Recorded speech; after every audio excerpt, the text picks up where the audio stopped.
မြတ်စွာဘုရားဟောတဲ့တရားတွေကိုအဆုံးအမတရားဘဝမှာအစဉ်တပြေနေနိုင်မှုကြီးပွားတိုးတက်ဖို့ဆုံးမဩဝါဒပေးတဲ့ဆုံးမတရားတွေသာဖြစ်တယ်။မြတ်စွာဘုရားဟောတဲ့တရားတွေနဲ့ပတ်သက်ပြီးတော့ဘာသာရေးလို့မထင်မဲနဲ့ဘဝလမ်းညွှန်ချက်ဆုံးမချက်တွေလို့ဒီလိုမှတ်သားတဲ့နဲ့ဘာသာရေးဆိုလို့ရှိရင်ယုံကြည်ကိုးကွယ်မှုနဲ့ရောထွေးပြီးတော့သွားတယ်။ဒါကြောင့်မြတ်စွာဘုရားရဲ့အဆုံးအမတရားတော်တွေကဘာသာရေးမဟုတ်ဘူးလက်တွေ့လိုက်နာကျင့်သုံးရေးတာလည်းဖြစ်တယ်ပေါ့။လောကမှာဘာသာလို့ပြောလိုက်လို့ရှိရင်ဘာသာတရားလို့ပြောလိုက်လို့ရှိရင်ယုံကြည်ကိုးကွယ်မှုတွေကမျိုးစုံဖြစ်နေတယ်။မျိုးစုံဖြစ်သည့်အတွက်ကြောင့်အငြင်းပွားဝေရတွေလည်းဖြစ်တယ်ပေါ့။မြတ်စွာဘုရားတရားတော်ကတော့အဲ့လိုမဟုတ်ဘဝမှာ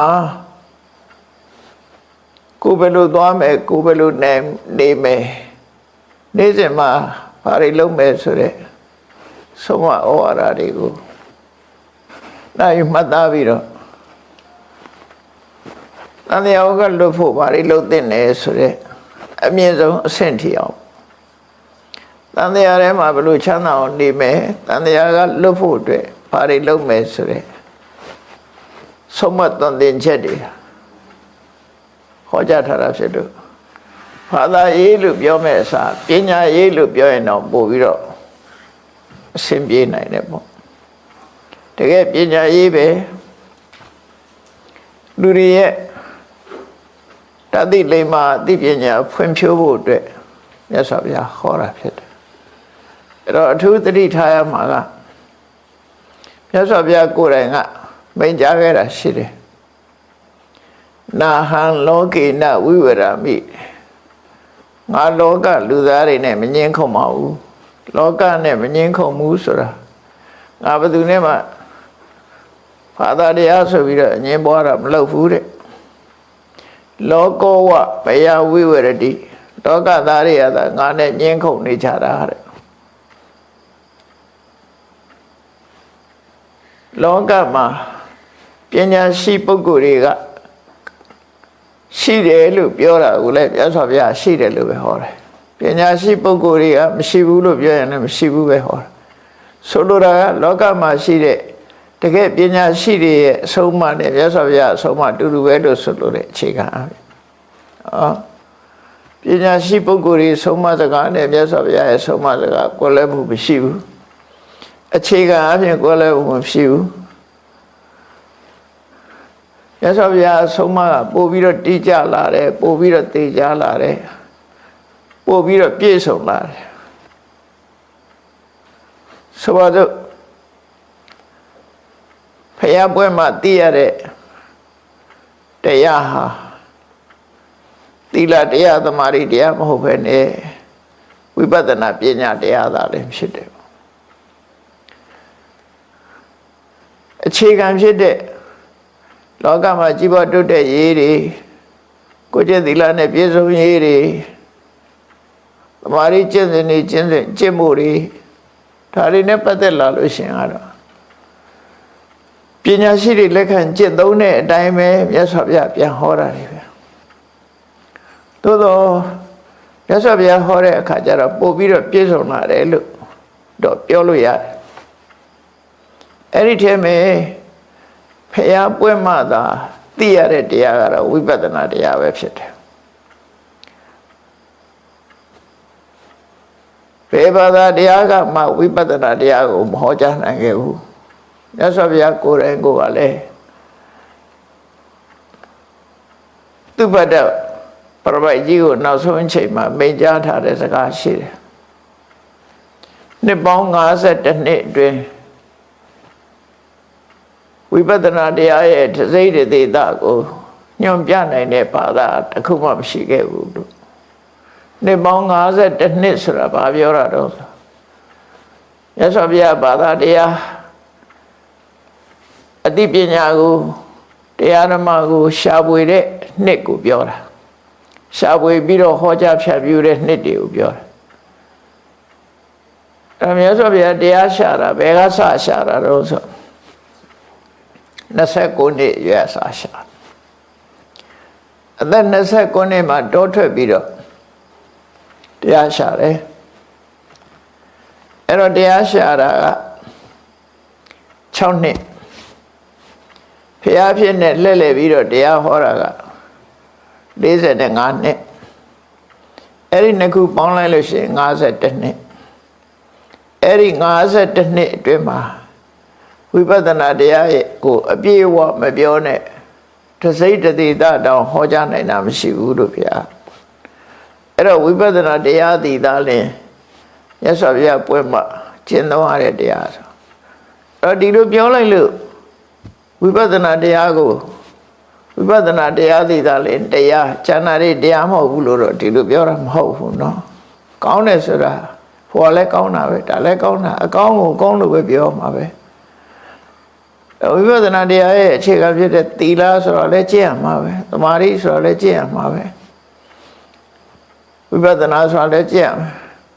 ဝိပဿနာကျင့်ရင်ဉာဏ်ရည်ကျင့်ရမလို့ဘူးသမထကျင့်နေမကျင့်ရဘူးလို့တော့မပြောသင့်ဘူးပေါ့မပြောသင့်ဘူးဘာလို့လဲဆိုအမှန်တရားဆိုတာလောက်ရမယ့်တရားတွေကြီးပဲကောင်းပဲချရမယ့်တရားမရှိဘူးဒီထဲမှာအစွန်းရောက်သွားတာမျိုးတွေတစ်ခါတစ်ခါဖြစ်တတ်တယ်ပေါ့ဝိပဿနာအထုတ်နေရင်သမထအထုတ်เสียမလိုဘူးလို့သမထအထုတ်เสียမလိုဘူးသမထကသာသနာ့ဘတရားဖြစ်တယ်ဝိပဿနာကသာသနာတွင်တရားဖြစ်တယ်လို့ဒီလိုလည်းမပြောသင့်ဘူးပေါ့ကောင်းတာဆိုရင်အကုန်လုံးမှာကြီးပဲကောင်းတော့ကောင်းတဲ့အရာမှန်သမျှအကောင်းပဲကိုယ်တိုင်းတာတစ်ခုရအကောင်းကိုရှာတော့မြတ်စွာဘုရားဟောတဲ့တရားတွေဟာအခြေခံအားဖြင့်ဥပမာစီးပွားရေးဘယ်လိုလုပ်ရမလဲကုသိုလ်ရတဲ့နည်းဘယ်လိုနေရမလဲကိုကျင့်တရားဘယ်လိုကောင်းအောင်လုပ်ရမလဲအသိပညာတွေဘယ်လိုစီးပူးရမလဲဆိုတဲ့လူ့ဘဝအကျိုးပြုတရားတွေဟာတကယ်ပညာရှိတွေလမ်းညွှန်တဲ့အတိုင်းပဲမြတ်စွာဘုရားလမ်းညွှန်တာဖះနဲ့ပညာရှိတွေနဲ့တစ်ထပ်တည်းပဲအဲ့ဒါတစ်ထပ်တည်းပဲတချို့ကလမ်းညွှန်မိသားတွေကိုမြတ်စွာဘုရားအတည်ပြုဟောကြားတာသာဖြစ်တယ်ဥပမာတချို့ကပြောတယ်၅ပါးသီလ၅ပါးသီလကဘုရားမပွင့်ငင်ရတဲ့ရှိတာပဲလေ၈ပါးသီလလည်းရှိတာပဲအဲ့တော့သာသနာ့ဘတရားလို့ပြောပြီးတော့မရှုတ်ချရဘူးပေါ့ဒါတွေကမြတ်စွာဘုရားကိုယ်တိုင်ကလက်ခံကျင့်သုံးထားတာတွေပဲဒီကနေ့အချိန်ရှိခိုက်လုံလဆိုင်ဆိုတာပညာရှိတွေလမ်းညွှန်မှုပြုထားလို့မြတ်စွာဘုရားကိုယ်တိုင်ကထပ်မံအတည်ပြုပြီးတော့လှုပ်တဲ့နယ်လို့ဟောထားတဲ့တရားပဲဖြစ်တယ်အဲ့ဒီတရားဟာဒီအခြေခံလူသားတွေကြီးပွားတိုးတက်ဖို့အတွက်လိုက်နာတဲ့တရားပဲဖြစ်တယ်အခြေခံအကျင့်စဉ်ကိုနိဗ္ဗာန်ရောက်ကြောင်းတရားမဟုတ်ဘူးလို့ပြောလို့မရဘူးအားလုံးဟာဥတည်ချက်ကနိဗ္ဗာန်ကိုထားရင်နိဗ္ဗာန်ရောက်ကြောင်းတရားကြီးပဲဆိုပါစို့ခြေလန်းတရားပြည့်လို့ရှိရင်နိဗ္ဗာန်ရမယ်ဆိုလို့ရှိရင်ပထမခြေလန်းဟာနိဗ္ဗာန်မရောက်တဲ့ခြေလန်းလို့ပြောလို့မရဘူးပထမခြေလန်းကနေစပြီးတော့နောက်လမ်းမှု69လမ်းပဲပါတယ်သူပါရမယ်သူကလည်းနိဗ္ဗာန်ရောက်ကြောင်းပဲနော်ဒုတိယခြေလန်းနိဗ္ဗာန်နဲ့လှမ်းဝေးတာနီးတာပဲပွားတယ်အလုံးဟာနိဗ္ဗာန်တွေပထမခြေလန်းမရှိဘဲနဲ့ဒုတိယခြေလန်းမရှိနိုင်ဘူးဒုတိယခြေလန်းမရှိဘဲနဲ့တတိယခြေလန်းမရှိဘူးပထမခြေလန်းမရှိဘဲနဲ့တရားမြောက်ခြေလန်းဆိုတာလည်းမရှိနိုင်ဘူးအဲ့တော့ဆင့်တင်သွားတာကောင်းတဲ့အလုပ်မှသမျှဒီလိုပဲသွားအဲ့တော့အထူးသဖြင့်ဒီကနေ့မှတ်သားနိုင်ရမယ့်တရားကတော့ချင်းရှိကြိုက်လုံလာဆိုင်လို့အမေပေးထားတဲ့ဟိုအတိတ်ဘဝတုန်းကမြတ်စွာဘုရားရဲ့အလောင်းကိုယ်တိုင်ကဘုရားအလောင်းဖြစ်တဲ့စနတန္တဆိုတဲ့ဘင်းကိုယ်တိုင်ကလူလူပိဋကတ်ကို ဆုံးမပေးခဲ့တဲ့တရားတွေပဲဒါတွေမြတ်စွာဘုရားဖြစ်တော့ဒါကိုပြန်ဟောပြတယ်ပြန်ဟောပြတယ်လူငယ်လူရွယ်တွေဖို့အရေးကြီးတဲ့တရားပဲဒါအလုံးတွေလည်းအရေးကြီးတယ်လို့ပြောလူငယ်တွေကျတော့ပိုအရေးကြီးတာပေါ့ဝါရဏသီပြည်မှာဖះလောင်းဟာဘဝတစ်ခုမှာဘုရင်အင်းရဲ့သားတော်ဖြစ်ရောက်တယ်အမိနာမကိုစနတန္တလို့နာမည်ပေးထားတယ်တကယ်လို့ပြီးသွားပညာသင်ပညာရေးတတ်မြောက်တဲ့အခါကျတော့ဖခမီးတော်ဘုရင်ကြီးရဲ့ထီးနှန်းကိုအမွေဆက်ခတ်တယ်သူ့လက်ထက်ရောက်လာတယ်ပေါ့သူ့လက်ထက်ရောက်လာတဲ့အခါကျတော့ပင်ကိုကစိတ်ကောင်းနှလုံးကောင်းရှိတော့မိဘဘက်ကလည်းချမ်းသာကြွယ်ဝဘုရင်လည်းဖြစ်သူ့လက်ထက်မှာဘာတွေထူးခြားလာတော့ဆိုရင်ခမည်းတော်လက်ထက်ကအကျဉ်းချထားတဲ့ထောင်တွေကိုဖွင့်ပြလိုက်တယ်ဖွင့်လွှတ်လိုက်တယ်အကုန်လုံးထောင်ထဲမှာချုပ်နှောင်ထားတဲ့လူတွေမရှိဘူးအကုန်လုံးလွတ်ငြိမ်းချမ်းသာခွင့်ပေးလိုက်တယ်ဒါလည်းဒီနေ့ခေတ်မှာလွတ်ငြိမ်းချမ်းသာခွင့်ဆိုတာတွေပေးတာတွေရှိတယ်လေအဲ့တော့ဇနသန္တာဘုရင်ကတိုင်းပြည်အုပ်ချုပ်တဲ့အချိန်မှာလွတ်ငြိမ်းချမ်းသာခွင့်တွေပေးလိုက်ပြီးတော့ဘာလုပ်လဲဆိုရင်တိုင်းသူပြည်သားတွေကိုထောက်ပံ့ရေးဆင်းရဲနွမ်းပါးတဲ့ပုဂ္ဂိုလ်တွေကိုထောက်ပံ့တဲ့အနေနဲ့ဌာနစခန်း6ခုတိဆောက်ထားတယ်သူတိုင်ကဌာနစခန်း6ခုဆိုတာဘုရင်ကြီးကစားရမဲမဲတောင်းမဲမဲပုဂ္ဂိုလ်တွေခက်ခဲမကြုံရအောင်ဆိုပြီးတော့နန်းတော်တကားဝမှာအလှူဒန်းလုပ်မဲ့ဌာနသာလာဆိုတာတစ်ခုစခန်းတစ်ခုထားတယ်မြို့အလဲကောင်မှာလည်းပဲစခန်းတစ်ခုဖွင့်လှစ်ထားတယ်အရှိနောက်တောင်မြောက်လို့ဆိုတဲ့မြို့ရဲ့လေးပေါက်မှာလည်းပဲဌာနသာလာတွေဖွင့်လှစ်ပြီးတော့ထားတယ်အဲ့တော့ဘယ်ကလာလူတွေဟာစားစရာတောက်စရာမရှိတဲ့ပုဂ္ဂိုလ်တွေအတွက်လှူဒန်းနေပေးတယ်ဌာနစခန်း6ခုဖွင့်တာတော့ဒီနေ့ကိုစခန်းတစ်ခုမှာ6သိန်းတသိန်းနဲ့အလုံး6သိန်းပေါ့နန်းတော်ကဘုရင်ဗန္နာတော်ကနေထုတ်ပေးတယ်ဒီနေ့ကို6သိန်းဌာနသာလာတစ်ခုမှာ1သိန်းကုန်ကြခံပြီးတော့အလှူဒန်းတွေလုပ်ပေးတယ်အဲ့လိုလုပ်ပေးခြင်းအပြင်တိုင်းသူပြည်သားတွေမှာဆင်းရဲငတ်မှုဆိုတာမဖြစ်တော့ဘူးတတိတွေကတော့သွားစားမှာမဟုတ်ပါဘူး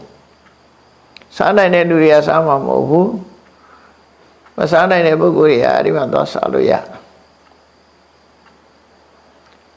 တော့ဆင်းရဲတဲ့ပုဂ္ဂိုလ်တွေဖို့စိတ်ချမ်းသာကိုယ်ချမ်းသာနဲ့ဘဝခရီးဖြတ်သန်းနိုင်အောင်လို့သူ့နိုင်ငံမှာဆိုလို့ရှိရင်အဲ့လိုဒါနသာလာတွေဖွင့်လှစ်ပြီးတော့ထားတယ်တဲ့အဲ့ဒါထူခြားတဲ့အလုပ်တစ်ခုပေါ့နော်ပြီးတော့မကြာခဏပြည်သူပြည်သားတွေကိုတတိပေးဆုံးမတယ်ဒီရိုင်းဆိုင်တူနဲ့တူမဆဲကြဘူးရိုင်းဆိုင်နေမပြောကြဘူးတူနဲ့တူမတက်အောင်မလုပ်ကြဘူးဒီဆုံးမဩဝါဒလည်းပေးတယ်အမေဖေတွေမိဥဖအိုတွေကိုစောင့်ရှောက်ကြဖို့ဒါလည်းအထုပေးတယ်အဲ့တော့မြတ်စွာဘုရားလုပ်တဲ့အလုပ်တွေဘုရားလောင်လုပ်ခဲ့တဲ့အလုပ်တွေကလည်းပဲဘုရားဖြစ်တဲ့အချိန်ထိအောင်မာတာပိတုဥပဋ္ဌာနာဆိုမင်္ဂလာတရားအဖြစ်ဟောထားရတာလေဒါခင်မိတဲ့ လူအတိုင်းဝိုင်းမှာခက်မိတဲ့နေစနစ်လို့ပြောရမှာပဲဒီကနေ့ခေတ်မှာဆိုလို့ရှိရင် home for aged ဆိုတဲ့ဘိုးဘွားရိပ်တာတွေတဲ့ရကြီးတဲ့ပုဂ္ဂိုလ်တွေကိုဆန်းရှောက်ဖို့ဆိုပြီးတော့နိုင်ငံတွေမှာလှုပ်ထားလေးရှိကြတယ်နော်ဘုရားဘာသာဟုတ်သည်ဖြစ်စေမဟုတ်သည်ဖြစ်စေအကျဉ်းမေတ္တာကရုဏာတရားထားပြီးတော့လူအတိုင်းဝိုင်းကိုဆောင်းလျှောက်ပေးကြတာအဲ့ဒါမြတ်စွာဘုရားကိုယ်တိုင်လည်းလက်ခံတာပဲလှုပ်တင်တယ်မာတာပိတုဥပဌာနဆိုတာလှုပ်တင်လှုပ်ထိုက်တာအဲ့ဒါကိုထူးတိုက်တော့ねမိဘတွေကိုပြုစုလို့ကြွေးကြဖို့နောက်တစ်ခုကတော့မိဘရင်လားလို့ဆိုမဟုတ်ဘူးဆွေတဲ့မျိုးတွေမှာဒီအသက်အရွယ်ကြီးတဲ့ပုဂ္ဂိုလ်တွေရှိတယ်အမျိုးတွေထဲမှာအသက်အရွယ်ကြီးတဲ့ပုဂ္ဂိုလ်ရှိတယ်ဆိုပါစို့အဖေရဲ့အကိုတွေညီတွေရှိမယ်အမေရဲ့ညီမတွေမတွေရှိမယ်အဲ့ဒါလို့ကိုမျိုးနွယ်တဲ့မှာတွေမယ်သက်ရွယ်ကြီးတဲ့ပုဂ္ဂိုလ်တွေအဲ့ဒီပုဂ္ဂိုလ်တွေကိုလည်းထောက်ပံ့ပြီးတလေးတစားဆက်ဆံမှုဆိုတော့တိုက်တွန်းနှိုးဆော်တယ်အဲ့လိုတိုက်တွန်းနှိုးဆော်တော့တိုင်းပြည်ဟာအေးချမ်းသာရတယ်သူကိုယ်တိုင်လည်းသင်္ဃာဝတ္ထုတရား၄ပါးကိုလိုက်နာကျင့်သုံးတယ်သင်္ဃာဝတ္ထုတရား၄ပါးဆိုတာဆင်းရဲဒုက္ခရောက်နေတဲ့ပုဂ္ဂိုလ်တွေကိုမဆတာပေးတာကဏ္ဍလောက်တာဒါနလို့ခေါ်တယ်ခက်ခဲကြုံနေတဲ့ပုဂ္ဂိုလ်တွေကိုပေးတာကဏ္ဍတိုင်းပြည်အုပ်ချုပ်တဲ့ပုဂ္ဂိုလ်တွေကငွေကြေးတဲ့နာမဖူလုံတဲ့ပုဂ္ဂိုလ်တွေကိုထုတ်ပေးတာဟာရှေးတုန်းကတော့စီးပွားရေးလည်းမဟုတ်ဘူးသူမြန်မာစကားအနေနဲ့ဘုရင်မင်းတွေလက်ထက်ကလေးခေါ်လာတဲ့စကားအမတော်ကြီးလို့ခေါ်တယ်အမတော်ကြီးဆိုတာမဆတဲ့ကိုကြီးလို့ဆိုလို့တယ်ဆင်းရဲသားတွေကိုမဆတာအမတော်ကြီးကအခြားတော်ကြီးဖြစ်သွားရင်တော့မကောင်းဘူးနော်ငွေကြေးထုတ်ပေးပြီးတော့အတိုးကြီးများများယူမယ်ဆိုရင်တော့ဒါအတိတ်ပဲမရှိတော့စီးပွားလောက်တာဖြစ်သွားပြီပေါ့ရှင်းတဲ့ပုဂ္ဂိုလ်တွေကိုမဆတဲ့အနေနဲ့အမတော်ကြီးဆိုထုတ်ပေးတာတချို့ဘုရင်တွေလက်ထက်ဆိုရင်ငွေကြေးထုတ်ပေးပြီးတော့3နှစ်အတိုးမယူတာရှိတယ်ချိန်ကြတော့ဖမာဘုရင်တွေထဲမှာထူးထူးခြားခြားလုံးလိလှုပ်ထရှိပါတယ်လေထူးထူးခြားခြားဆိုတဲ့ကုန်းမုံခေတ်ကစကိုင်းမင်းလို့ခေါ်တယ်ဘာကြီးတော်လို့လည်းခေါ်တယ်မင်းတို့မင်းလက်ထက်မှာဒီစာတွေကရေးတော့မင်းတို့မင်းရဲ့ဘာကြီးတော်လို့ဘာကြီးတော်ခေါ်တာအဲ့ဒီဘုရင်ရဲ့ဘုရင်နန်းတက်တဲ့အခါမှာဟိုမင်းကုန်းပထိုးတော်ကြီးကိုတီးသွားတဲ့ဘုရင်ကြီးကပထုံမင်းတရားဘိုးတော်မင်းတရားလို့ခေါ်တယ်အဲ့ဒီဘိုးတော်မင်းကြီးပြီးတော့နောက်ဆက်ခံတာကစကိုင်းမင်းအဲ့ဒါဘာကြီးတော်မင်းလို့ခေါ်တယ်ပေါ့နော်အဲ့ဒီပထုံမင်းဘိုးတော်မင်းတရားကြီးလက်ထက်မှာမိုးကောင်ရေရှားပြီးတော့တိုင်းပြည်ဆင်းရဲသွားတယ်ဆင်းရဲမှုနဲ့ကြုံတယ်အဲ့လိုကြုံတော့ဒီစကိုင်းမင်းဘာကြီးတော်မင်းနန်းတက်လာတဲ့အခါမှာသူနန်းတက်မိန်ကုန်းပြောတော့အခွန်တုတ်တွေမကောက်ဖို့3နှစ်3မို့သူကအခွန်လုပ်ခွင့်ပေးထားလိုက်တယ်။ဘာလို့လို့ဆိုရင်မိုးကောင်ရေရှားလို့လူတွေဆင်းရဲဒုက္ခရောက်နေတဲ့အချိန်မှာအခွန်တွေကင်းလွတ်ခွင့်ပေးလိုက်တယ်အဲ့ဒီချိန်ပြီးတော့သူနန်းတဲ့မိန်ကုန်းထဲမှာဗာပြောတော့ဆိုရင်သူရဲ့ဝန်တန်းတွေကိုမှားတယ်ငါ့ကိုချစ်ရင်ပြည်သူတို့ကိုချစ်ငါအကျိုးစီးပွားကိုလိုလားရင်ပြည်သူအကျိုးစီးပွားကိုလိုလားပြည်သူဗန္ဒမျက်မုံမကြိုးကြနဲ့ထူးထူးခြားခြားမှားတဲ့စကားအဲ့ဒါပဲမျက်မုံကြိုးတယ်ဆိုတော့သူများပစ္စည်းမလိုချင်တဲ့လို့ပြောတာနော် ပြည်သူတွေရဲ့ပစ္စည်းကိုမလိုချင်နဲ့လိုချင်မျက်စိနဲ့မကြည့်ကြနဲ့လို့အဲ့ဒါကိုမျက်မုံကျိုးတယ်လို့ခေါ်တာပြည်သူ့ဘာသာကိုမျက်မုံမကျိုးနဲ့ငါရဲ့ဝန်တန်းဖို့ငါပေါ်မှာမင်းတို့ချစ်ခင်လေးစားတဲ့ဆိုရင်ငါ့ကိုလေးစားမဲ့အစားပြည်သူကိုလေးစား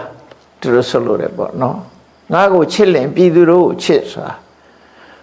ငါပေါ်မှာသစ္စာရှိတယ်ဆိုရင်ပြည်သူတွေပေါ်သစ္စာရှိလို့သူတို့ဆိုလို့တယ်ပေါ့ငါအကျိုးစီးပွားကိုလိုလားရင်ပြည်သူအကျိုးစီးပွားကိုလိုလားလို့လွန်ခဲ့တဲ့နှစ်ရက်လောက်ကပြောခဲ့တဲ့စကားလေးပဲဒါတယ်အဲ့ဒီလိုဘုရင်တွေဟာတိုင်းပြည်ကိုပြည်သူပြည်သားတွေကိုရင်ဝင်သားခဲ့တော့ဆောင်းလျှောက်ခဲ့ကြတယ်ပေါ့ဒါမင်းကောင်းမင်းမြတ်တွေဆိုရင်အဲ့လိုဆောင်းလျှောက်တာပဲတော့ဒီစနတနာမင်းဟာလည်းပဲပါရဏသီမင်းတွေထဲမှာသူကစိတ်ကောင်းနှလုံးကောင်းရှိပြီးတော့တိုင်းပြည်ကြီးဝတ်တဲ့မှုကိုလိုလားတဲ့ဘုရင်ဖြစ်တယ်ဒါသမိုင်းကြောင်းကိုပြန်ကြည့်မယ်ဆိုလို့ရှိရင်ဟိုရှေးဟောင်းကလေးကလိုက်နာခဲ့ရတဲ့စကြဝဠာမင်းရဲ့ကျင့်ဝတ်လို့ဆိုတဲ့မှာလည်းပဲဒါပါတယ်အတော့အဟောစရာကောင်းတယ်ဒီစကြဝဠာမင်းဆိုတာတတန်းရှိတဲ့ဘဝမှာပေါ်တာဒီတတန်းတို့လို့ရှိရင်တော့စကြမင်းဆိုတာမပေါ်ဘူးပေါ့နော်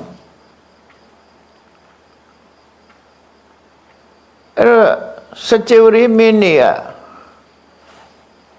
သူလိုက်နာကျင့်သုံးတဲ့အစဉ်လာရလိုက်နာကျင့်သုံးတဲ့စိကံချက်တစ်ခုကပါတော့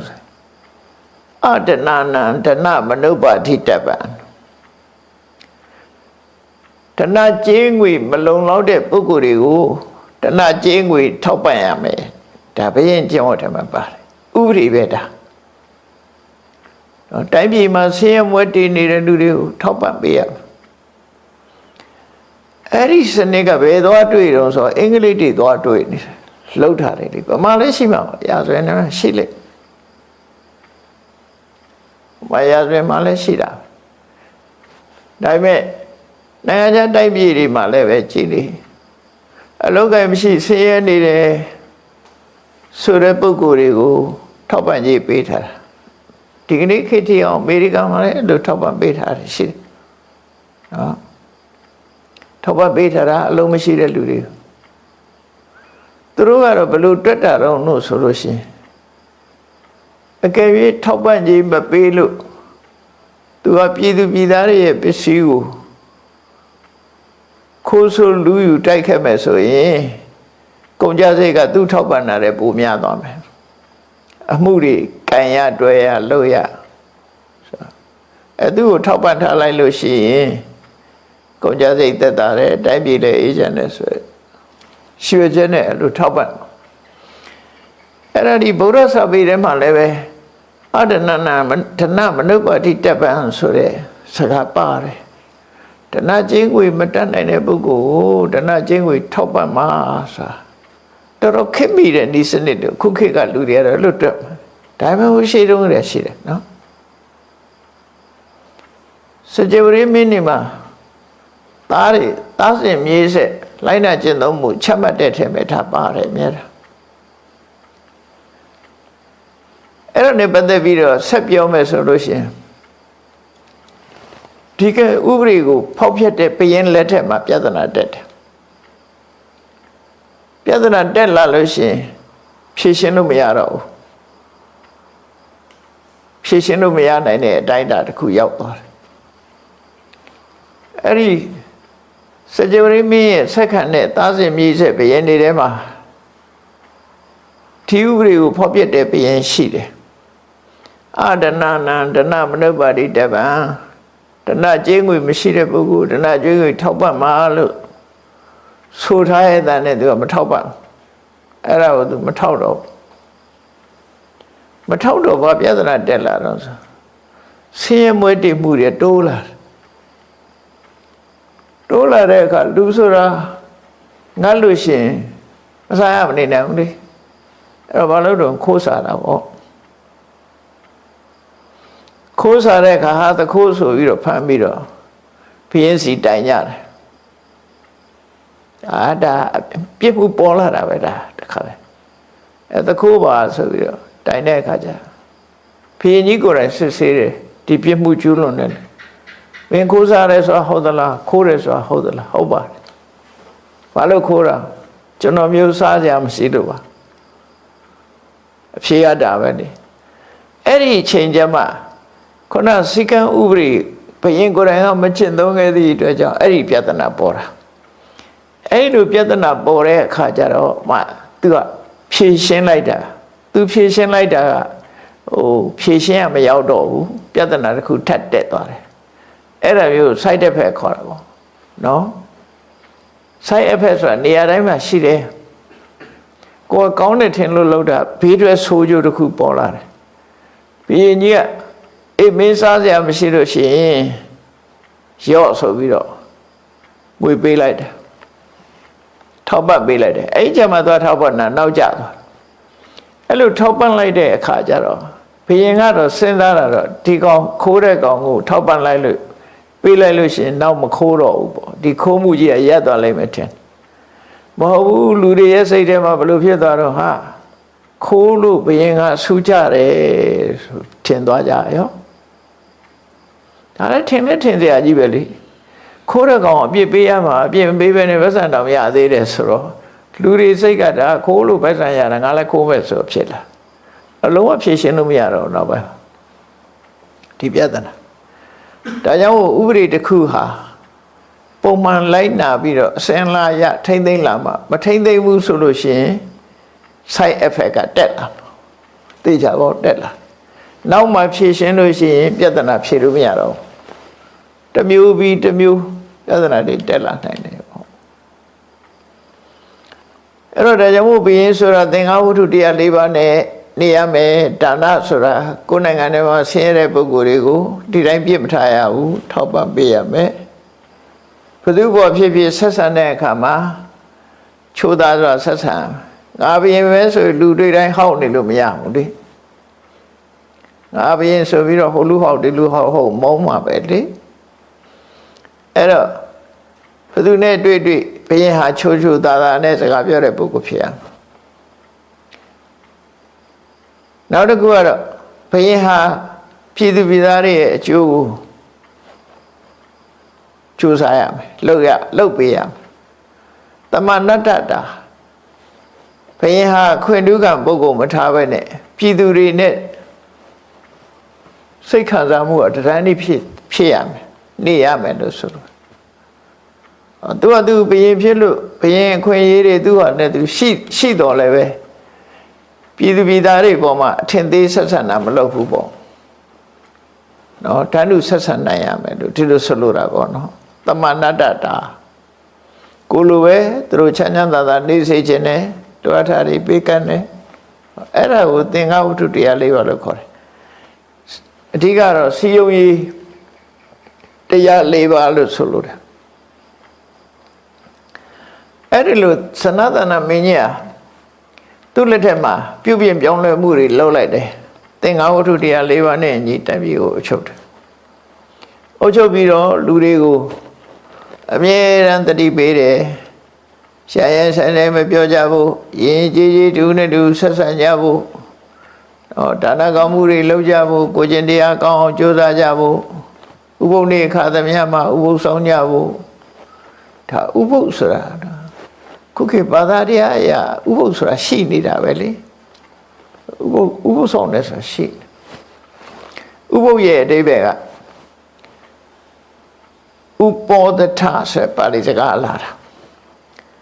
ဆိုလိုတဲ့အဓိပ္ပာယ်ကဥပောဒထဆိုတာဥပဝတ္တထဥပဆိုတဲ့အဓိပ္ပာယ်ကဘာလို့ဆိုရင်အကျင့်ကုန်နဲ့ပြည့်စုံပြီးတော့ဝတ္တထကနေတာမြန်မာစကားလုံးလိုက်တဲ့အခါကျတော့ဥပောဒထကနေပြီးဥပုပ်ဆိုတဲ့စကားလုံးထွင်လိုက်တာတော့မခေါ်တတ်လို့ရှိရင်အိုးပုပ်ဖြစ်သွားမှာအိုးပုပ်မဟုတ်ဘူးဥပခုံနဲ့ပြည့်ပြည့်စုံစုံနဲ့ဝတ္တထနေတာဆိုလိုတာအကျင့်ကုန်နဲ့ဒီကနေ့အထူး ခံယူဆောက်တိတ်ထားတဲ့အကျင့်ကုန်နဲ့နေတာဒီလိုဆိုလို့တယ်ပေါ့ကိုချင်းသီလနဲ့အထူးနေတဲ့နေ့ကိုဥပုသ်နေ့လို့ဒီလိုခေါ်တယ်ဥပောဒထအဲ့လိုအဓိပ္ပာယ်ဆိုလိုတာနော်ပါဠိစကားတခြားအဓိပ္ပာယ်တွေမဟုတ်ဘူးသူဆိုလိုတာအဲ့ဒါဥပောဒထအဲ့ဒါလို့ကိုချင်းတရားနဲ့ကိုပြည့်ပြည့်စုံစုံထိမ့်သိမ့်ဆောက်ရှောက်ပြီးဆိုဘယ်ကိုချင်းတရားတော့ဆိုရင်ဘုရားဘာသာတွေသိတဲ့အတိုင်း၈ပါးသီလပေါ့အဲ့ဒီနေမှာပြောပါတွေမလုပ်ဘူးနော်နန္ဒဒီဖီလိန်တာတွေမလုပ်ဘူးအလှပြင်တာတွေမလုပ်ဘူးညစာမစားကြဘူးအဲ့ဒီနေမှာအဲ့တော့ဥပုသ်ဆိုတာငါခန္ဓာဥပုသ်မဟုတ်ဘူးနော်အချိန်ပိုမစားတာကိုဆိုလိုတယ်ပေါ့အဲ့လိုမုံလွယ်တဲ့အချိန်ကနေစပြီးတော့ဝိကာလအချိန်မှာမစားဘူးကိုသတ်မှတ်ထားတဲ့အချိန်လေးမှာပဲစားတယ်ဒါလည်းကိုကျင့်တရားတစ်ခုပဲအဲ့လိုနေထိုင်တာကိုဥပုသ်လို့ခေါ်တာအဲ့လိုဥပုသ်ဆောက်တည်ဖို့ဆိုတာလေဒီဇနသနာမင်းကတိုင်းသူပြည်သားတွေကိုသတိပေးတယ်အဲ့လိုထူးခြားတဲ့ဥပုသ်နေ့တွေမှာဆိုလို့ရှိရင်နန်းတော်တကားဝမှာမဏ္ဍကြီးထိုးပြီးတော့ဘုရင်ကတိုင်းသူပြည်သားတွေကိုဆွဆုံးမစကားပြောတယ်ဆုံးမစကားဆိုတာလိုက်နာကျင့်သုံးမဲ့ဆိုရင်အကျိုးရှိမဲ့အရာတွေပေါ့လေအထူးသဖြင့်ဘာပြောတော့ဆိုရင်လုံးတင်တာနဲ့မလုံးတင်တာဒီတစ်ခုပြောတယ်လုံးတင်လုံးထိုက်တာတွေကိုလုံးကြဖို့ကြိုးစားကြဖို့အချိန်ရှိခိုက်လုံးတင်လုံးထိုက်တာတွေလုံးကြဖို့မလုံးဘဲမနေကြနဲ့ဆိုတာကိုအထူးသတိပြောတာပေါ့လုံးတင်လုံးထိုက်တာတွေကိုမလုံးဘဲနဲ့အချိန်လွန်သွားပြီဆိုလို့ရှိရင်လူဟာနောင်တပူပန်တတ်တယ်တဲ့နောင်တဆိုတာကိုတချို့ကအကောင်းလုပ်နေကြတယ်နော်ငါဘယ်တော့မှနောင်တမရဘူးဆိုတာသူကအခုံရှိတဲ့ထင်ပြီးပြောနေကြတယ်ဒီမှာတော့သုံးတာအနုတ္တပလို့စိတ်ပူစရာချွတ်တင်လုံးမဲ့ဟာတွေလုံးမထားလို့နောက်ပိုင်းကျတော့မလုံးမိတာမှားလိုက်တာလို့ထင်တာကိုနောင်တပူပန်တယ်လို့ခေါ်တာဘုရားစာပေမှာတော့နောင်တပူပန်တာနောင်တရတာဆိုတာနဲ့တခြားစီပေါ့နောင်တပူပန်တယ်ဆိုတာနောက်မှဘာမှလုပ်လို့မရတော့ဘူးဆုံးရှုံးမှုနဲ့ကြုံကြရတယ်အဲ့ဒါနောင်တပူပန်တယ်လို့ခေါ်တာကုတ်ကုတ်ဆလို့သုံးတာဝရိပေါ့အဲ့ဒါနောင်တပူပန်သူတို့ကနောင်တရတယ်ဆိုတာကြတော့တတိတရားရတာကိုပြောတာအတိတရားရတာကိုပြောတာနောင်တမရဘူးဆိုတဲ့သူကဘာကိုပြောတာလဲငါလှုပ်ချင်တာမိုက်ရှာရှိဆက်မိုက်မယ်ဆိုတော့ဒီလိုအဓိပ္ပာယ်မျိုးရောက်နေနော်လှုပ်ရှာရှိဆက်လုံးမယ်ငါမှားတယ်လို့ဘယ်တော့မှမယူဆဘူးဆိုတဲ့ဟာတွေအပြောမျိုးတွေကိုခုရှိတဲ့ထင်ပြီးပြောလာကြတာတွေရှိပေါ့ငါဘယ်တော့မှနောင်တမရဘူးဆိုတာကိုလို့တော့မှားတယ်လို့မသိဘူးအမှန်လို့ပဲထင်ပြီးတော့လှုပ်ရှာရှိဆက်လုံးမယ်ဆိုပုံစံမျိုးပေါ့နော်အဲ့တော့ဘယ်ဟာပဲဖြစ်ဖြစ်အမှားနဲ့အမှန်ဆိုတာရှိတယ်အမှားလုပ်ပြီးရင်ကိုယ့်ဟာကိုမှားတယ်လို့ပြောရမှာအမှားလုပ်ပြီးအမှန်ထင်နေတဲ့လူကလူမိုက်ပဲမှားတော့လူမိုက်ကလည်းသူ့ကိုယ်သူဘယ်တော့မှလူမိုက်လို့မပြောဘူးကျွန်တော်ကလူကောင်းမှသူတို့ကြောင့်ကျွန်တော်မိုက်ရတာပါဖြစ်သွားတယ်အဲ့လိုလူတွေခုခေတ်လည်းပေါ်တယ်ဗျနိုင်ငံထဲမှာရှိငါဘယ်တော့မှနောင်တမရဘူးဆိုတဲ့လူတွေရှိအဲ့တော့နောင်တဆိုတာကောင်းတာလုပ်လို့နောင်တရတာဘယ်ရှိပါမလားဥပမာငယ်တုန်းကစူးစမ်းလို့စီးပွားရေးအောင်မြင်ပြီးတထေးဖြစ်တယ်ဘာနောင်တရစရာလို့လဲနောင်တဆိုတာနောင်မတန်တာပြီးတော့စိတ်ထဲမှာမချစ်မရဲဖြစ်တာမှနောင်တလို့ပြောမှာပေါ့ဟုတ်တယ်မလားနောင်တဆိုတာနောင်ကြမှာတန်တရတဲ့ဟာကိုနောင်တလို့ခေါ်တာအဲ့ဒါလေလွယ်မှားစွာအတိတ်ပဲတွေနားလည်နေကြသလားမသိပါဘူးရှေးလည်းရေးကြတယ်ပြောလည်းပြောကြတယ်ငါဘယ်တော့မှနောင်တမရဘူးဆိုပြီးတော့ အဲ့တော့ဘယ်တော့မှနောင်တမရတဲ့လူကကိုကြိုးစားလို့ပညာတတ်ကြီးဖြစ်နေရင်ဘယ်တော့မှနောင်တမရဘူးလေငါဆရာဝန်ဖြစ်အောင်လုပ်ပြီးတာမှားတယ်လို့သူကပြောမှာမဟုတ်ငါငယ်တော့စီးပွားရှာတာနံပါတ်1တထေးဖြစ်သွားတယ်ငါတထေးဖြစ်ရကောင်းလားဆိုနောင်တရတဲ့လူရှိအောင်ကောင်းတဲ့ဘက်ကနောင်တလို့မခေါ်ဘူးသူကတရဲဆိုတဲ့ဟာကတန်တရဲဆိုတဲ့အဓိပ္ပာယ်လာနောင်တဆိုနောင်ကြတော့မှငါမလုပ်တာမှားလိုက်တာလို့ဆိုတာမှနောင်တဘယ်လိုအဓိပ္ပာယ်တွေယူကြတယ်တော့မသိဘူးပေါ့နော်အဲ့တော့စနတနာဘုရင်ကြီးကလူငယ်လူရွယ်တွေကိုအထူးဩဝါဒပေးတယ်မင်းတို့လှုပ်တင်လှုပ်ထိုက်တာတွေကိုကြိုတင်လှုပ်ထားကြအချိန်ရှိတော့မှကြိုးစားထားကြမကြိုးစားလို့ရှိရင်မလုံနိုင်တဲ့အချိန်ရောက်လို့ရှိရင်မင်းတို့စိတ်ထဲမှာမချစ်မရဲပူပန်ကြရမယ်ဘာမှမတတ်နိုင်တဲ့အချိန်ရောက်ဆင်းရဲဒုက္ခနဲ့ကြုံကြရမယ်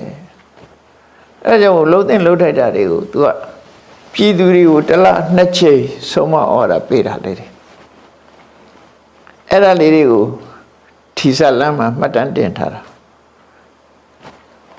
အဲ့ဒါလည်းမှတ်သားကြကောင်းတယ်လူလောကလူငယ်လူရွယ်တွေအတွက်မတမတန်ဖို့ရှိတယ်သူပြောတာတော့ဒီ10ခုတဲ့အချက်10ချက်ကိုသူပြောမှာယာနိပုပ္ပိအကရိတဝါငယ်ငယ်တဲ့ဒါလှုပ်ထားမယ်အချက်10ချက်တဲ့နော်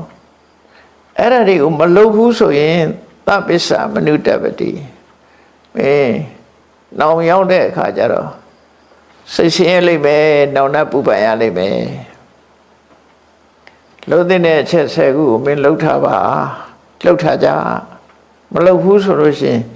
နောက်ကြတော့မှပူပန်တော့ကရောက်ကြလိမ့်မယ်ငါမလုံးမိတာမှားလိုက်တာလို့စိတ်ပူပန်နေကြမယ်အဲ့ကြရင်တော့ဒုက္ခနဲ့တွေ့ကြမှာပေါ့သူဆိုလို့အဲ့တော့နောင်တစကားတွေဆိုတာဟုတ်တာလုပ်တဲ့လူတွေမှာသာနောင်တစကားဆိုတာရှိတာလေဟုတ်တာလုပ်တဲ့လူကနောင်တမှာမရှိတာအဲ့တော့သူပြောတဲ့နံပါတ်1ကဘာပြောတာတော့ဆိုရှင်းရှင်းလေးပါအလတ္တံဝိတ္တံတပ္ပတိလူဖြစ်လာလို့ရှိရင်ပစ္စည်းဥစ္စာရှာရမှာနော်ပစ္စည်းဥစ္စာရှာကိုရှာမရအောင်လို့အဲ့ဒီပစ္စည်းဥစ္စာကိုရအောင်မရှာနိုင်လို့ရှိရင်မင်းစောင်းနေခက်ခဲလိမ့်မယ်အဲ့ဒီကြမှာမင်းငါမရှာမိတာမှားတယ်လို့ဖြစ်မှာပဲစိတ်ပူပန်ရတယ်ပတ်စံမရှိရင်စိတ်ပူပန်ရတယ်နောက်လဲကြည့်နောက်စီဆိုဘာမှစားစရာမရှိဆိုစိတ်ပူတာပဲလေအဲ့ဒီပူပန်မှုကိုပြောတာအလတ္တဝိတ္တံတပ္ပတိပစ္စည်းဥစ္စာဆိုရအောင်ရှာမယ်မင်းမရဘူးဆိုရင်စိတ်ပူရမှာပဲအဲ့ဒါဘာလို့ဆိုပုပ္ပေအတ္တမုထာနိတ္တံငယ်ငယ်တုန်းကကြိုးစားပြီးတော့ငွေကြေးဒနာတွေကိုရအောင်ရှာတယ်စုဆောင်ခဲ့တယ်စုရမယ်ငွေတွေစုလာခဲ့တယ်အဲ့ဒါဒီဟိုလှုပ်တင်လှုပ်ထိုက်တယ်ပတ်စံရှာစုဆောင်မှုအလေးထားမြန်မာပြည်မှာအားနည်းတယ်လို့ပြောမြန်မာလူမျိုးတွေမှာအားနည်းတယ်ရှာရရသမျှအကုန်သုံးပြစ်ထားတယ်များတယ်ပေါ့နောက်ရေးသိမ့်မတွက်ဘူးပေါ့နော်ရရစားစားဆိုပြီးဖြစ်တယ်အိန္ဒိယနိုင်ငံသားတွေကျတော့စုဆောင်မှုအကောင်းတယ်နော်ချိုးချမ်းချမ်းစားပြီးတော့စုဆောင်ကြလို့ဗမာပြည်ရောက်လာတဲ့အိန္ဒိယနိုင်ငံသားတွေကချမ်းသာသွားကြတာများတယ်ဟုတ်ရှေးတုန်းကလေးရောက်လာတဲ့လူတွေအဝတ်တစ်ထည်လန်ကူတီလေးနဲ့လာပြီးတော့ကြတော့ချူလျာဆိုင်ပိုင်ရှင်ကြီးဖြစ်သွားတယ်မုံရွာဘက်ကတကယ်ဇလန်လေးတပုတ်ပြောတာမှတ်ထားဘူးတယ်တော်ထဲမှာလွှတ်စင်ထောင်ပြီးတော့တစ်တွေခွဲတာရှေးတုန်းကတော့လွှတ်ဆက်တွေမရှိသေးတော့ငမန်းဆွဲဆိုရလွှတ်ကြီးနဲ့ဆရာကအပေါ်ကတစ်တုံးပေါ်ကတပည့်ကဟုတ်မြေကြီးခြိုက်ထဲကဆရာ2ယောက်အဲ့ဒါ တစ်တုံးခွဲကြတာအဲ့ဒီတော့ကတစ်တုံးခွဲတဲ့အလုပ်သမားတွေမှာကလားတယောက်ပါတယ်ဗမာအခေါ်ကလားပေါ့လေအိန္ဒိယနိုင်ငံသားအဲ့ဒီဆရာလုပ်တဲ့သူကဗမာကလားမို့သူကခေါ်တာခေါ်တာမဟုတ်ခွေးကလားလို့ခေါ်တာသူ့လို့တမဟိုခွေးကလားလာဆွဲနဲ့အဲ့လိုခေါ်တာအဲ့လိုနဲ့ဆရာတော်ပဲလောက်ကင်စားတော့သွားကြပြီးတော့10နှစ်လောက်ကြာတဲ့အခါကျတော့ခွေးကလားနဲ့မတွေ့တာ10နှစ်လောက်ကြာသွားတာအဲ့ဒီလွှတ်ဆရာကြီးကရန်ကုန်ရောက်ခိုက်လွှတ်ကောင်းကောင်းလိုက်ရှာတာလွှတ်ကောင်းလိုက်ရှာတော့ဆေးထဲမှာလွှတ်ရှာရင်းနဲ့အဲ့ကလားတွေ့တာငါဆရာကြီးပဲဆိုပြီးတော့ပြေးပြီးတော့ခေါ်တာဆရာကျွန်တော်ခွေးကလားလေးလို့ပြောခေါ်ပြီးတော့ရှာပါရှာတာတော့ဆိုငါလွှတ်ကောင်းကောင်းလို့ကျွန်တော်လာလိုက်ခဲ့ကျွန်တော်ဆိုင်မှာရှိတယ်ဆိုသူကဆိုင်ကြီးနဲ့ဆိုင်ပိုင်ရှင်ဖြစ်နေပြီချမ်းဆိုင်ပိုင်ရှင်ဖြစ်နေပြီဟိုလွှတ်သမားကြီးကလွှတ်ဆွဲတော့မယ်ရှိရှဲလို့တော့မယ်ဟိုလူကအလုံသမားကတောင်ဆိုင်ပိုင်ရှင်ဖြစ်ပြီးတော့သူဆိုင်ကလွှတ်တောင်လက်ဆောင်ပေးလိုက်သေးတယ်တဲ့ကဲအဆူဆောင်မှုနဲ့ကြိုးစားမှုကွာသွားတာပေါ့အဲ့ဒါကိုပြောတာဇနတနာပင်ဒီကနေ့ခေတ်မှာလည်းအဲ့ဒါပြောတာအလတ္တဝိတ္တံတပ္ပတိပုပ္ပိအတမုဋ္ဌာနိတံပစ္စည်းကိုရှာပြီးတော့စုဆောင်ရမယ့်ဟာတွေကိုမစုဆောင်မိဘူးဆိုလို့ရှိရင်တဲ့နပုပ္ပိဒနမေသိတံဣတိပစ္ဆာနုတ္တပတိငါငယ်ငယ်တုန်းကရရတဲ့နဲ့ဖြုံးပစ်ခဲ့တယ်ငါငယ်ငယ်တုန်းကနော်ကြိုးစားပြီးတော့မရှာခဲ့ဘူးမစုခဲ့ဘူးဒါကြောင့်မို့အသက်ကြီးတော့စားစရာမရှိတော့ဘူးဆိုပြီးတော့ပြန်ပြီးတော့စိတ်တော့ကရောက်ရတယ်စုတဲ့လူတွေကတထေးဖြစ်ကုန်ပြီသူကတထေးပဲဖြစ်တော့အဲ့ဒါကိုပြောတာအမှန်ဒါလူလောကမှာတကယ်လို့ရမယ့်ကိစ္စတွေပဲဒါနိဗ္ဗာန်ရောအကြောင်းတရားလို့လည်းပြောလို့ရတယ်စီးပွားရေးအစဉ်ပြေနိဗ္ဗာန်ကိုသွားလို့လွယ်တယ်လေဒီပေါ်မှာမိတည်ပြီးတော့နိဗ္ဗာန်ရောအကြောင်းအကျင့်လို့လွယ်တာပေါ့စီးပွားရေးအစဉ်မပြေတဲ့လူကဘယ်လိုလုပ်နိဗ္ဗာန်ရောအကြောင်းလုပ်လို့ရဒါနံပါတ်1ဟောငယ်စဉ်ခါစီးပွားဥစ္စာကြိုးစားရှာစုစုဆောင်ဆောင်ထားမဟုတ်ရင်အသက်ကြီးလာမှမရှာနိုင်တဲ့အခါမှာမင်းနောင်တရလိမ့်မယ်ဒါတစ်ခုနောက်တစ်ခုကတော့လူဆိုတာဘဝတစ်ခုကြုံချင်းပတ်သက်ရှာဖို့လိုတယ်ကိုယ်ကျေတနာရှေ့ရမယ်စုဆုံးထားရမယ်ကိုယ်မှာနောက်လက်ကြီးနောက်စီမဖြစ်သင့်ဘူးကိုယ်မှာစုစုဆောင်ဆောင်ရှိနေရမယ်နောက်ခံနောက်တစ်ခုကဘာလို့ဆိုစီးပွားရှာတယ်လို့ပဲပညာလည်းကြိုးစားသင့်မို့လို့တယ်ဒုတိယအချက်ကတကြရူပံပုရိတန္တံမယာသိပ္ပံနသိခိတံကိစ္ဆာဝုဒ္ဓိအသိပ္ပတ္တနော်ဣတိပစ္ဆာနုတ္တပတိငယ်ရွယ်တဲ့အချိန်မှာပညာကိုကြိုးစားသင်ရမယ်လုံနိုင်တဲ့ငယ်တဲ့အချိန်မှာဆိုရင်တနေ့ကုန်လုံမပင်မဘူးတက်ကြီးရင်လောက်မသိနိုင်ဘူးမျက်စိကောင်းတယ်နားကောင်းတယ်သူကအင်အားရှိတယ်အဲ့ချိန်မှာဆိုရင်အတတ်ပညာကိုတက်အောင်သင်ရမယ်ဘာပဲဖြစ်ဖြစ်ပညာမျိုးစုံတက်နေအောင်လုပ်ရမှာပညာမျိုးစုံသင်ရမယ်တဲ့စူးစမ်းပြီးတော့သင်ရမယ်ဘာကြောင့်လို့ဆိုရင်ကိစ္ဆာဝုဒ္ဓိအသိပ္ပတ္တအတတ်ပညာမရှိရင်သမွေဝမ်းကြောင်းခက်တယ်တဲ့ဟုတ်တယ်ကိုတတ်ထလေးတခုရှိရင်အဲ့ဒီတတ်ထလေးကိုမိပြုပြီးသမွေကြောင့်ဝမ်းကြောင်းလုပ်လို့ရတယ်လေအတတ်ပညာမတတ်ဘူးဆိုလို့ရှိရင်သမွေဖို့ခက်တယ်ဒါကြောင့်ငယ်စဉ်ခါမှာပညာကြိုးစားရှာပါဖြူကြိုးစားသင်မှာမသင်ခဲ့ဘူးဆိုရင်မင်းနောင်တရလိမ့်မယ်တက်ကြီးမှတော့မင်းမသင်နိုင်တော့ဘူးမျက်စိကလည်းမကောင်းနားလည်းမကောင်းသူကလည်းသိမလုံနိုင်ဘူးဆိုရင်သွားပြီးအဲ့ချာဘာမှလည်းပညာမတတ်ဘူးဆိုဘူးသွားမှလည်းမခိုင်းတော့အဲ့ဒါဒုတိယအချက်အဲ့တော့လူလောကရောက်လာလို့ရှိရင်စနတနာမင်းလမ်းညွှန်ချက်ကဘာလို့ဆိုနံပါတ်1မင်းစီးပွားရှာစုစုဆောင်ဆောင်ထားနံပါတ်2ကမင်းပညာရှာပညာမျိုးစုံတက်အောင်သင်ဟောဒီနှစ်ခုပဲဒါလူငယ်လူရွယ်တွေအတွက်အရေးကြီးဆုံးဆုံးမချက်ပဲဒါနော်တိုင်းသူပြည်သားတွေ စီးပွားဆိုရအောင်ရှာကြအတတ်ပညာတက်အောင်သင်ထားကြကိုပညာနဲ့ကိုလို့စားလို့ရမယ်ဒီနှစ်ခုဟုတ်ပြီနောက်တတိယအနေနဲ့ဗာပြောတော့ဆိုကုတဝေထိပုရိအာသိပိတုနောပိဋ္ဌိမန္တိကောသန္ဒောသဖရုသောသပိဣတိပစ္ဆဒုတပတိလူဆိုတာစီပွားလဲရှာပညာလဲသင်အဲ့ဒီချက်မှာ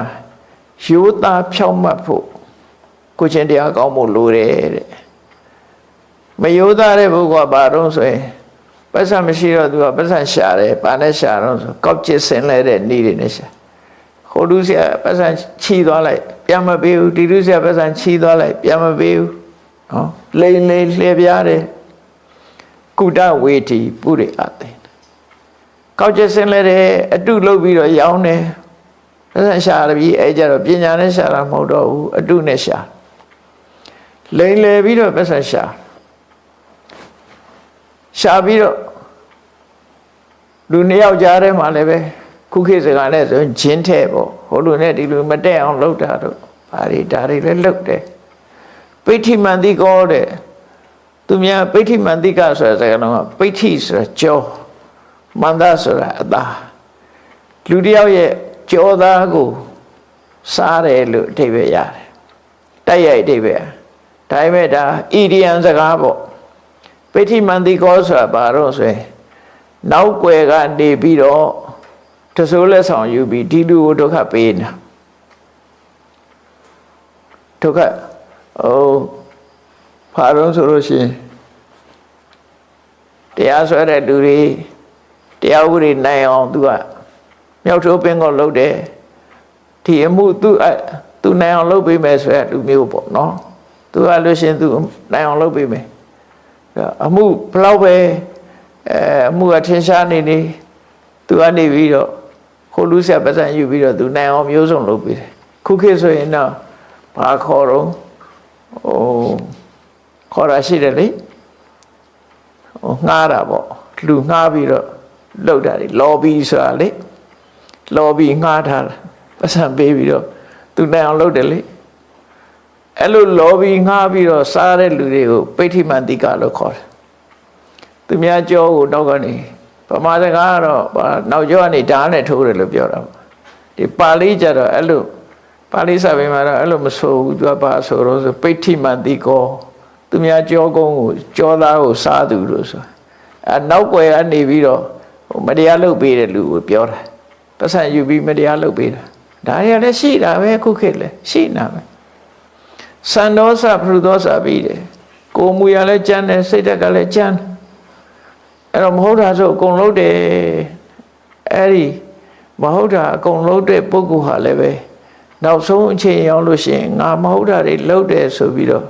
တေခါနေကြတော့စိတ်ပူပန်ရလိမ့်မယ်တဲ့အဲ့ဒီပုဂ္ဂိုလ်မျိုးဟာဒါမလုပ်သင့်ဘူးလို့ပြောတယ်နောက်စတုထအချက်ကလည်းဒုစရိုက်နဲ့ဆိုင်တယ်လူတယောက်ဟာငယ်ရွယ်စဉ်အခါမှာကောင်းကောင်းမွန်မနေပဲနဲ့ပါဏာတိပါတိပုရိအာသိလှုပ်တော်စာပိအနာရိယောဘုဒ္ဓနာနာပစာဧတာဣတိပစ္ဆာနုတပတိအသက်အရွယ်ငယ်တဲ့ချိန်တော့ဆိုရင်တော့တော်ဘာဆိုလဲတတ်လိုက်တာပဲလူသားရမယ်ဆိုလဲတတ်လိုက်တာနော်တတ်တယ်လှုပ်တော်စိတ်ဓာတ်ကကြမ်းတမ်းတယ်ရက်ဆက်တယ်အနာရိယောလူတော်လူကောင်းစိတ်မရှိဘူးလူစိတ်မရှိဘူးဘုဒ္ဓနာနာပစာရိတ်တံဆိုဘယ်သူမှကိမဆိုင်ဘူးအကျဉ်းတရားမေတ္တာတရားကင်းမဲ့တယ်ဘတ်စပေးရင်တော့လှုပ်တာပဲဘယ်သူတတ်ဆိုရင်လည်းငှားရင်လိုက်တတ်တာပဲအဲ့လိုပုဂ္ဂိုလ်မျိုးတွေအဲ့လိုလှုပ်ပြီးနောက်ချိန်ရောက်လာတဲ့အခါကျရင်တဲ့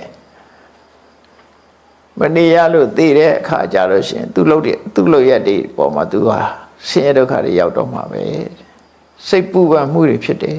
ကိုလှုပ်တာကောင်းမှမကောင်းတော့နော်မကောင်းတဲ့အတွက်စိတ်ပူရတယ်အဲ့တော့ကိုချင်းတရားပြက်ပြားပြီးတော့ဒါစီးပွားရှာတဲ့နေ့နှစ်ခုပဲနော် အာဂတိလိုက်စားပြီးတော့စီးပွားရှာတယ်မတရားနောက်ကွယ်အနေပြီးတော့စီးပွားရှာတယ်နောက်သူများတဲ့တပ်ပြီးတော့စီးပွားရှာတယ်ကျန်တဲ့ရဆက်တယ်ဘယ်သူပေါ်မှာအကျဉ်းတရားမထားဘူးဆိုတာအဲ့ဒါတွေမလုပ်ပါနဲ့ဒါဒုစက်နှမျိုးကိုဒီမှာဖော်ပြထားပြီနောက်တစ်ခုကဘဟုတုဝတ္တတန္တိတုအနာပါတိတုအဋ္ဌိတုအနာပါဒာတုအဋ္ဌိတုပရဒရံအာတိဝိတံဣတိပိစ္ဆာနုတ္တပတိနောက်ဆုံးချက်ကတော့ယောက်ျားတွေကိုအဓိကထားပြီးတော့ပြောတဲ့စကားတစ်ခုပေါ့နော်လောကမှာတဲ့အမျိုးသမီးအိမ်တော်မရှိတဲ့အမျိုးသမီးတွေအများကြီးရှိတာပဲတဲ့အဲ့တော့အိမ်တော်မရှိတဲ့အမျိုးသမီးနဲ့ဒီမနေပါပဲနဲ့အိမ်တော်ရှိတဲ့အမျိုးသမီးကိုသွားပြီးတော့ဖောက်ပြန်တဲ့သူတွေပရဒါရပေါ့နော်အဲ့ဒါလို့ဖောက်ပြန်လို့ရှိရင်လည်းပဲသူကနောက်ရပူပန်ရတတ်တယ်ကိုချင်းတရားပြက်ပြတာမကောင်းတဲ့အကြောင်းဒါအများစုကကိုချင်းတရားပြက်ပြတတ်လို့ဒါကိုထည့်ပြီးတော့ပြောထားတာနော်သူတော်မရမပြစ်မှားနဲ့လို့ဆိုလို့တယ်ပေါ့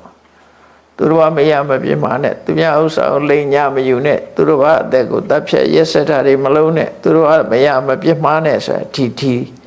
ပါဏာတိပါဒအာရိဏဒါနကာမိတုမိစ္ဆာစာရပဲဒီသုံးခုကိုထည့်ပြီးတော့ပြောတာနော်ပေါင်းလိုက်မယ်ဆိုရင်ဒီသုံးခုပဲအဲ့ဒီလိုနံပါတ်1ကဝိจิตနာကိုငယ်ရအောင်မရှာခဲ့တာရဲ့နံပါတ်2ကအတ္တပညာတတ်အောင်မသင်ခဲ့တာရဲ့နံပါတ်3 4 5ကပါတော့ဆိုရင်ကိုချင်းတရားပြပြခဲ့တာတွေပါဏာတိပါဒအရိဏဒါနကာမိတုမိစ္ဆာစာရဆိုရကိုချင်းတရားပြခဲ့တာတွေအဲ့ဒီကနေပြီးတော့ဒါတွေကမလုံးသင့်တာတွေကိုရှောင်မယ်နောက်တစ်ခါလုံးသင့်တာမလုံးတာလည်းရှိသေးတယ်ဘဟုမိဝတ္တတန္တမိအာနာပါဏိဥပတိတေကိုမှပစ္စည်းဥစ္စာလည်းတတ်နိုင်တယ်စားစရာတောက်စရာတွေလည်းရှိတယ်အဲ့လိုရှိရတဲ့နဲ့ဘသူကိုမှပေးကမ်းထောက်ပံ့ခဲ့ခြင်းမရှိဘူးဆိုတဲ့လူတယောက်ဟာရှိတော့ကမပေးခဲ့လို့နောက်ကြရင်တော့သူဟာဘသူမှထောက်ပံ့မှုတဲ့ပုဂ္ဂိုလ်မဟုတ်သည့်အတွက်ကြောင့်ငါဘသူမှလည်းမလူခဲ့ဘူးငါပေါ်တော့အခုကျတော့ငါတောင်စားစရာမရှိဘူးဆိုဖြစ်လာစိတ်တက်ပူပန်ရတယ်တဲ့တခါနောက်တစ်ခုကတော့ဘာလို့ဆိုမိဘနဲ့ပတ်သက်လာမာတရံပိတရံစာပိစေနကံကတယောပနာဘဟုတံတော့နဘောသိတံသဗ္ဗစ္ဆမနုဣတိပစ္ဆမနုတ္တပတိအမေဖေတွေတဲ့ရကြီးလာတဲ့အခါမှာငါထောက်ပံ့နိုင်ရတဲ့ငါအမေဖေတွေမထောက်ပံ့ခဲ့ဘူး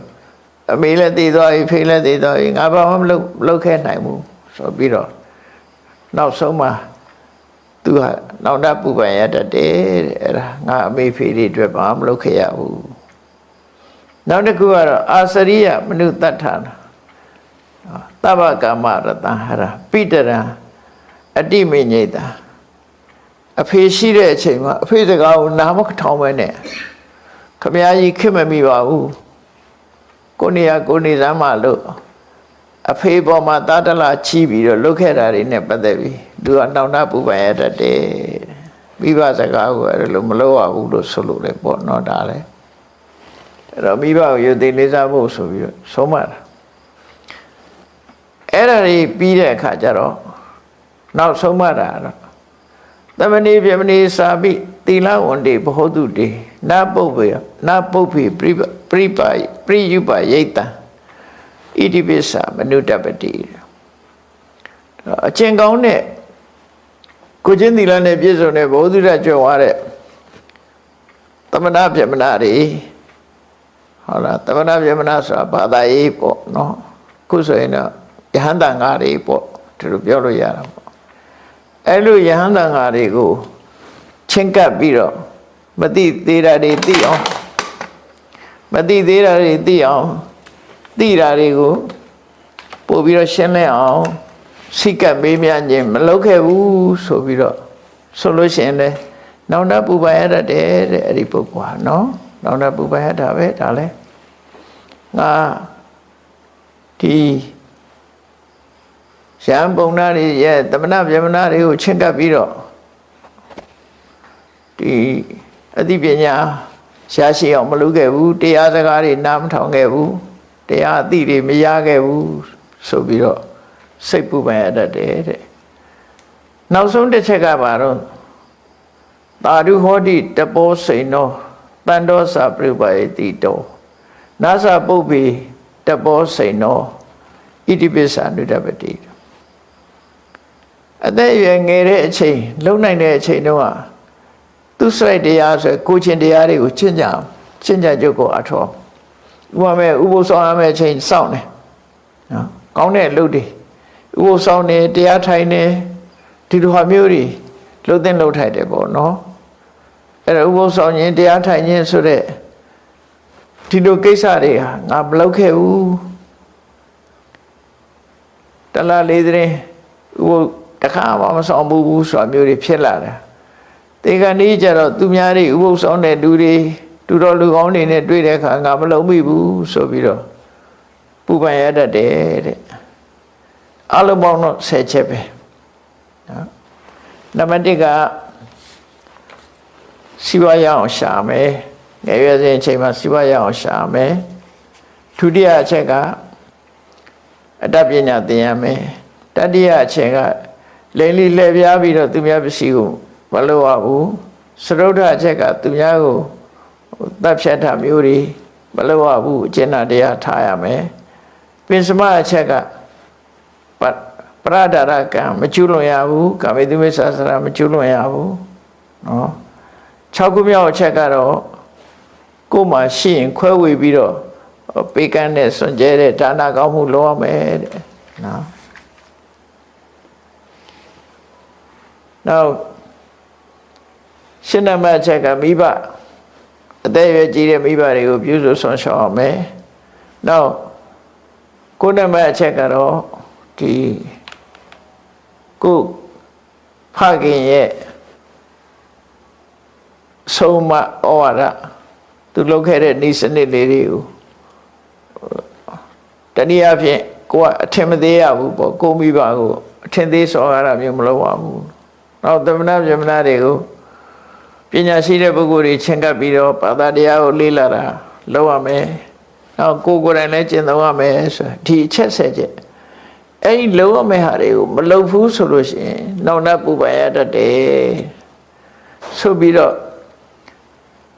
ယောစဧတနိဌာနာနိယောနိသောပฏิပစ္စတိကရံပုရိသကိစ္စနိတပစ္ဆာနာနုတပတိဏိဂုံချုပ်တဲ့အခါကျတော့နော်အတွေးခေါ်မှန်မှန်နဲ့လှုပ်တဲ့လှုပ်ထိုက်တဲ့အခုပြောတဲ့အလုပ်တွေကိုရှောက်ချပြီးပြီနော်လူစိတ်ပြီးပြီအလုံးကြိုးစားအထုတ်ပြီးမဲ့ဆိုလို့ရှိရင်တော့တဲ့နောက်တာပူပန်မှုဘယ်တော့မှမဖြစ်ပါဘူးလို့စနတနာမင်းကြီးတိုင်းပြည်ပြည်သားတွေကိုဒါသူကဆုံးမစကားပြောကြတာပဲဖြစ်တယ်အဲ့ဒီဆုံးမစကားပြောကြတာကိုမြတ်စွာဘုရားကပြန်ပြီးတော့ဟောပေးတာအဲ့တော့ဒီအချက်တွေကိုစဉ်းစားကြည့်လိုက်မယ်ဆိုလို့ရှိရင်အလုံးဟာလှုပ်တဲ့လှုပ်ထိုက်တဲ့အချက်နဲ့ရှောင်မဲ့အချက်ဒါတွေကိုပဲရှင်းလင်းဟောကြားသွားတာဖြစ်လို့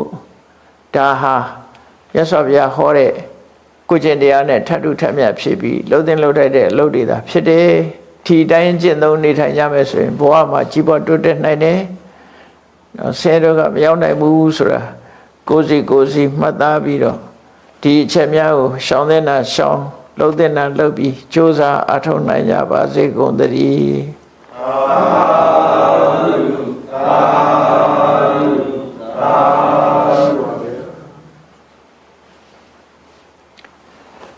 ရှေ့ဆက်ချအောင်လဲ အရှင်ဖေယဘုရားတပည့်တော်တို့သည်ဓမ္မအသိဉာဏ်ရရှိမှသာလျှင်နိဗ္ဗာန်ချမ်းသာကိုမျက်မှောက်ပြုနိုင်ပါသောကြောင့်ဓမ္မအသိဉာဏ်ရရှိစေရန်ရှိတန်ကြလျက်ဓမ္မသဘင်ဆင်ကျင်ပါ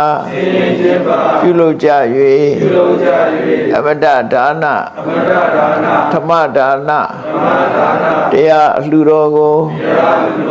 ပေးလူကြပါကုန်၏တရားတော်မြတ်ကိုကျိုးသေးလေးမြတ်စွာမမတ်သားသာအာယုထားလျက်နာကြားကြပါကုန်၏တရားတော်မြတ်ကိုတတ္တဗဝတ္ထုအစုစုတို့ဖြင့်ပူဇော်ကြပါကုန်၏ယနေ့ယခုအထုပ်ပြုလို့ရသောဤကောင်းမှုသည်နိဗ္ဗာန်ချမ်းသာ၏အကြောင်းထောက်ပံ့ဖြစ်ပါစေတည်းဤကောင်းမှု၏ဖို့ဘာကကိုအမိအဖအဖို့အဖွာဆရာသမားမှစား၍ကဝါသူကဝါသာလူနဲ့မြမတတ္တဝအများတို့အားမြဝေငှပါကုန်၏ကုသိုလ်အမြကိုယ်စီရကြကုန်သည်ဖြစ်၍ကိုယ်စိတ်နှဖျားချမ်းသာကြသည်ဖြစ်ကြပါစေကုန်သတည်းအာလောသာရယအမြရေတော်